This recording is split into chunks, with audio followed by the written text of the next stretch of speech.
Luce, quello di Farrete, è un grande ringraziamento veramente all'Associazione Filo di Simo, volontari, termine straordinario, che vuol dire che fanno, aiutano Luce, aiutano le persone gratuitamente, e questa è la vera forza di queste associazioni.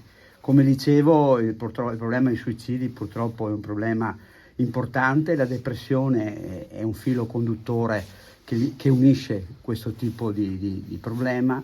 Vengono colpiti soprattutto i più giovani e soprattutto i maschi, abbiamo visto anche una quota parte di donne, femminile, quindi però la verità è che più riusciamo a intercettare, più persone salviamo dalla depressione e dal suicidio.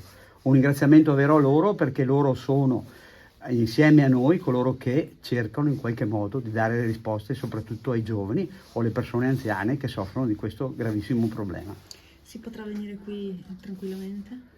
Questo penso di sì, avete il presidente, il vicepresidente, eccetera, chiedete a loro, immagino di sì, avranno degli orari e poi ve lo diranno, ma quello che è importante è che ci sono, perché quando c'è il volontariato sicuramente c'è una parte della società che risponde a delle esigenze, e soprattutto perché loro, tante persone non vengono ai nostri servizi per il problema dello stigma.